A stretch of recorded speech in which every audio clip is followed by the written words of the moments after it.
to be his companions and sent out to proclaim the message.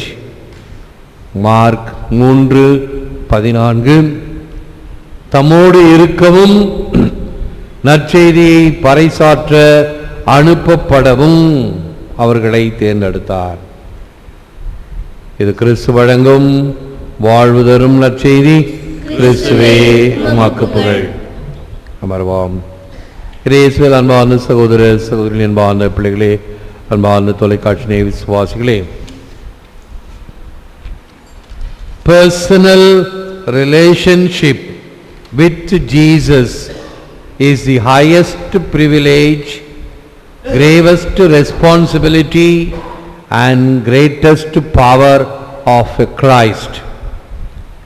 கிறிஸ்துவோடு கொண்டிருக்கின்ற தனிப்பட்ட உறவு ஓர் உன்னத கொடை, உயர்ந்த பொறுப்பு, கிறிஸ்துவின் மேலான வல்லமை. செயின்ட் கேத்ரீன் ஆஃப் சியன்னா அவருடைய வார்த்தைகள், prayer and action are like our 2 feet. We need them both if we are to follow the way. ஜெபமும் செயலும் 2 கால்கள் போன்றது. அவர் வழியில் நடக்க இவை 2ம் நமக்கு தேவை. ஜெபமும் செயலும், prayer and action. A mere greed for money could never explain Judas Iscariot's suicide. He was a more complex man than that. He had not spent enough time on the mountain.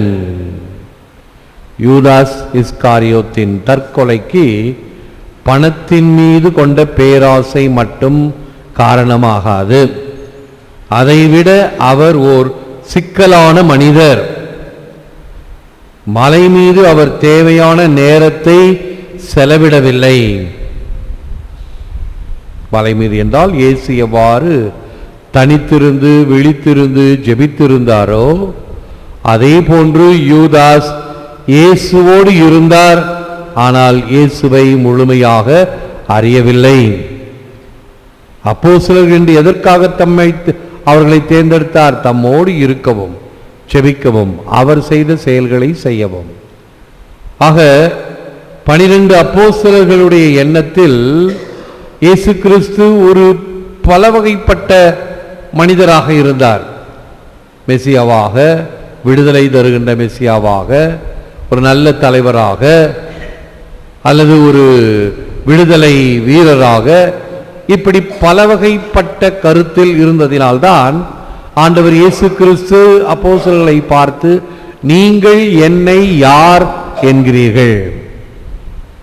அப்பொழுது ராயப்பர் சொல்லுவார், ஆண்டவரே நீர்தான் மெசியா, வாழுகின்ற கடவுளின் மகன் என்று சொல்லும் பொழுது இயேசுவை அவர் முழுமையாக அறிந்திருந்தது மட்டுமல்ல, இயேசு சொல்லுகின்ற வார்த்தைகள், இறை தந்தை உனக்கு இதை அறிவித்திருப்பதினால் இதை நீர் புரிந்து கொண்டிருக்கிறாய் என்பது அர்த்தமாகிறது.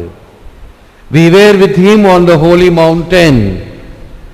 2 பேதுரு 1:18 நாங்கள் அவரோடு மலை மீது இருந்தோம். எப்பொழுது?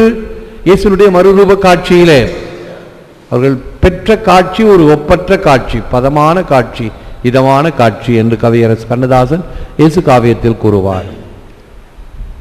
கற்பனையோ அல்லது கனவோ என்று தற்காலம் கண்ணை கசக்கிக் கொண்டு பார்த்தது என்று இயேசு மாக்காவியம். ஒரு பக்கம் மோயிசன், இன்னொரு பக்கம் எலியாஸ். இவைகள் எல்லாம் முற்காலம், பழைய காலம், த பாஸ்ட். முற்காலம் முக்காலத்துடன் கைகுலுக்க, தற்காலம் கனவோ என்று அதை சோதித்து பார்த்தது. கிள்ளி பார்த்துக்கிட்டாங்களாம். நம்ம பார்க்கறது என்ன? கனவா நனவா? இதோ ஆண்டவரை பார்க்கிறோம், இயேசுவை பார்க்கிறோம், வெள்ளை வெளியர் என்று பார்க்கிறோம். மோயிசன் ஒரு பக்கம், எலியாஸ் ஒரு பக்கம். மோயிசன் மிகப்பெரிய தலைவர், சட்டங்களை கொடுத்தவர். எலியாஸ் தீர்க்கதரிசிகள் பெரியவர். இந்த சட்டத்தை கொடுத்த மோசேயை விட, தீர்க்கதரிசியில் பெரியவரான எலியாசை விட இவர் பெரியவர் என்பதை என்பித்து காட்டுகிறார். அதை அவர்கள் உணர்ந்தார்கள். நாங்கள் அவரோடு மலை மீது இருந்தோம். The experience of the transfiguration, இயேசுவினுடைய மறுரூப காட்சியை அவர்கள் கண்டதினால் இயேசுவின் மீது இருந்த விசுவாசம் பற்று இன்னும் அதிகமானது. To be a disciple is to be with him on the holy mountain of prayer and meditation. சீடனாக இருக்க ஜெபம் தியானம் நிறைந்த பரிசுத்த மலை மீது அவரோடு இருக்க வேண்டும். இந்த தவ காலத்தில் படிப்படியாக இந்த அனுபவத்தை உச்சகட்டத்திற்கு திருச்சபை நம்மை அழைத்து செல்லும். பாலையிலே மணலாக என்று முதல் வாரம், மலையிலே அந்த ஏகாந்தத்திலே உன்னதரின் சொல் கேட்போர் உன்னதத்தை உணர்வர் என்று அவருடைய சொல்லை கேட்க வேண்டும் என்று பரமபிதா பிரகடனம் சொல்லுவார். இவரே என் அன்பு மகன், இவரிடம் பூரிப்படைகிறேன், இவருக்கு செவிசாயுங்கள். உன்னதரின் சொல் கேட்பவர் உன்னதத்தை உணர்வர். ஆக சீடனாக இருக்க ஜெபம் தியானம் நிறைந்த பரிசுத்த மலை மீது அவரோடு இருக்க வேண்டும். வத்திகான் கவுன்சில், வத்திகான் சங்கத்தினுடைய 8 all faithful Christians of any kind and condition are called to the plenitude of Christian life and to the perfection of charity, a sanctity that also in our earthly society contributes to humanize our way of life.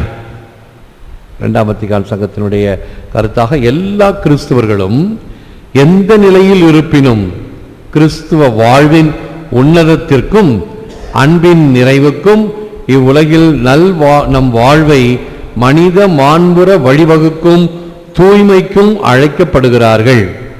நம்முடைய இப்பொழுது இருக்கக்கூடிய பரிசுத்த தந்தை Holi father Francis மிக அழகாக சொல்கிறார், வெளியிலே மக்களோடு இருந்து அழுக்கானாலும் பரவாயில்லை, போய் அவர்களோடு வேலை செய்து அவர்களோடு பழகி, அதற்கு மாறாக கண்ணாடி கோட்டைக்குள் இருந்து கொண்டு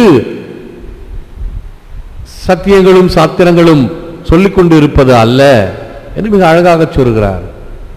மக்களோடு மக்களாக இருந்து இதை இந்த வாழ்வை சான்று பகர வேண்டும் என்று குழந்தை தெரசம்மாளுடைய வார்த்தைகள். He willed to create great souls comparable to lilies and roses, but he has created smaller ones, and these must be content to be daisies or violets, destined to give joy to God's glances when he looks down at his feet. Perfection consists in doing his will, in being what he wills us to be. Lily மலர்களும் ரோஜா பூக்களும் போன்ற உன்னத ஆன்மாக்களை படைக்க அவர் விரும்பினார். ஆனால் சிறியனவாக படைத்த பூக்களும் உள்ளன.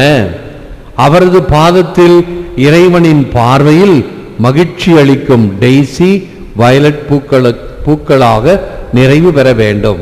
அவரது சித்தத்தை நிறைவேற்றி அவர் விருப்பம் போல் வாழ்வதில்தான் நிறைவு உள்ளது. ஒரு சின்ன கதை சொல்லி முடிக்கிறேன். ஒரு ஏற்கனவே சொன்ன கதை பல மாதங்களுக்கு முன்னதாக இருக்கும், அல்லது ஏற்கனவே கேட்ட மறைவுகள் இருக்கும். ஒரு லில்லி செடியானது காட்டிலே அழகாக தழைத்து பூத்தது. இந்த லில்லி செடி பூக்கும் போதெல்லாம் பார்த்தீங்கன்னா நம்ம தோட்டத்தில் கூட இருக்குது, அப்படியே நல்ல அந்த ஷூட் விட்டு அழகாக அந்த பூக்கள் எல்லாம் பூக்கும், நல்ல வாசம் மனம் அந்த பக்கத்தில் போனாவே அருமையாக இருக்கும், வெள்ளை வெள்ளையர் என்று. அப்படி நிறைய கொத்து கொத்தாக இந்த லில்லி மலர் பூத்தது. அந்த மலர் செடியை பார்க்கும் போதே ஒரு ஆசை, ஒரு மகிழ்ச்சி ஏற்படும். அப்போ ஒரு காக்கா வந்துச்சு. இப்படி தான் மற்றவங்க சொல் பேச்சு கேட்டால் உள்ளதும் போச்சு நொல்ல கண்ணான்ற கதையா ஒரு காக்கா வந்துச்சு. காக்கா வந்து என்ன சொல்லிச்சு அந்த லில்லி செடிகிட்ட, லில்லி செடியே நீ என்ன அழகா இருக்கிற, என்ன அருமையான வாசம், இங்கே இருந்து என்ன பிரயோஜனம், இந்த காட்டில் உன்னை யாரு பார்க்கிறா, இதே நீ அரண்மனை தோட்டத்தில் இருந்தா உன்னை அரசி வந்து எப்படி உன்னை பார்த்து தண்ணி ஊற்றி எவ்வளவு ஆசையா உன்னை பார்ப்பா, இங்க ஒருத்தரும் உன்னை சீண்டத்துக்கு இல்லையே அப்படின்னு கொளுத்தி போட்டுட்டு போயிடுச்சு. அவ்வளோதான். நல்லா இருந்த லில்லி செடிக்கு மண்டையில் ஏறிக்கிச்சான். நான் இங்கே இருந்து என்ன பிரயோஜனம், என்னை யாரு பார்க்குறா, என்னை யாரு ரசிக்கிறா என்று சொல்லி சொல்லி சொல்லி லில்லி செடி வாட ஆரம்பித்தது. அந்த ஏற்கனவே இருந்த அந்த மகிழ்ச்சி, அந்த லஷ்டர் என்று சொல்லுவார்கள், ஒரு செடியை பார்த்தா நல்ல மகிழ்ச்சியோடு இருக்கிற செடியை பார்க்கலாம், தண்ணி இல்லைன்னா எப்படி வாடி போகுதோ அது போல அது கொஞ்சம் கொஞ்சமாக வாட ஆரம்பித்தது. மறுபடியும் நம்ம வில்லன் காக்கா வந்தார். ஐயோ லில்லி செடியே இப்படி வாடி போயிட்டியே, இதுதான் போட்டது விஷம். பிறகு கரிசனத்தோடு கேட்குது, லில்லி செடி இப்படி வாடி போயிட்டியே அப்படின்னு. ஆமா, இங்க இருந்து என்னத்தை கண்டேன் நான், என்ன பிரயோஜனம், இங்கிருந்து இருப்பதை விட நான் அரண்மனை தோட்டத்தில் இருந்தால் எவ்வளவு நல்லா இருந்திருக்கும் அப்படின்ற எண்ணமே என்ன கொள்ளுது அப்படின்னு சொல்லிட்டே இருந்தது. மறுபடியும் போயிடுச்சு காக்கா. அடுத்த வந்தா பூக்கள் எல்லாம் உதிர்ந்து விட்டன, காய்ந்து விட்டன, செடி மட்டும் கொஞ்சம் உயிரோடு இருக்குது. அப்போ அந்த லில்லி செடி கேட்டுச்சான், என்னுடைய கடைசி ஆசையா, சரி இவ்வளவு நாள் இந்த காட்டில் இருந்துட்டேன், நான் எப்படியாவது அரண்மனை தோட்டத்தில் போய் பொழைச்சிக்கிறேனே, என்ன செய், உன்னுடைய மூக்கால அப்படியே அகழ்ந்து எடுத்து கொண்டு போய் அரண்மனை தோட்டத்தில் போட்டு அங்கே நான் எப்படியாவது பொழைச்சிக்கிறேன், கொஞ்ச நாளாவது அரண்மனை தோட்டத்தில் நான் பூத்து குலுங்குகிறேனே அப்படின்னு சொல்லிச்சான். சரி அதனால என்ன செய்கிறேன் அப்படின்னு காக்கா அந்த மூக்கால தோண்டி அந்த கிழங்கோடு அந்த லில்லி செடியை எடுத்துட்டு பறக்கும்போது பயங்கர காற்றடிக்கும் போது காக்கா தன்னையே காப்பாற்றி கொள்ள முடியல, இதுல வேற லில்லி செடியா கிடக்குது போ அப்படின்னு அங்கேருந்து விட்டுச்சு. நேரா லில்லி செடி ஒரு பாறை மேல் விழுந்தது. அடுத்த நாள் சூரியன் வந்தது, அந்த வெயிலில் காஞ்சி போய் கருவாடாகி போன. சுலபமா ஒரு பழமொழி சொல்லுவாங்க, நினப்பு பொழப்ப கெடுத்துச்சான்னு. ஒழுங்கா அழகா அந்த காட்டில் இருந்திருக்கலாமா? இதுதான் பலருடைய வாழ்க்கையிலே. இருப்பதிலே நான் நிறைவு காண வேண்டும். அது லில்லி பூவாக இருந்தாலும் சரி, சின்ன டெய்சி பூவாக இருந்தாலும் சரி, அவைகள் எல்லாம் கடவுளுடைய கண்ணோட்டத்தில் அனைத்தும் அழகான மலர் தோட்டத்தில் இருக்கின்ற பூக்கள். அதே போன்றுதான் ஆன்மாக்களாகிய நாமும் எப்படிப்பட்ட நிலையில் இருந்தாலும் நாம் அனைவரும் இறைவனுக்கு ஏற்புடையவர்கள்.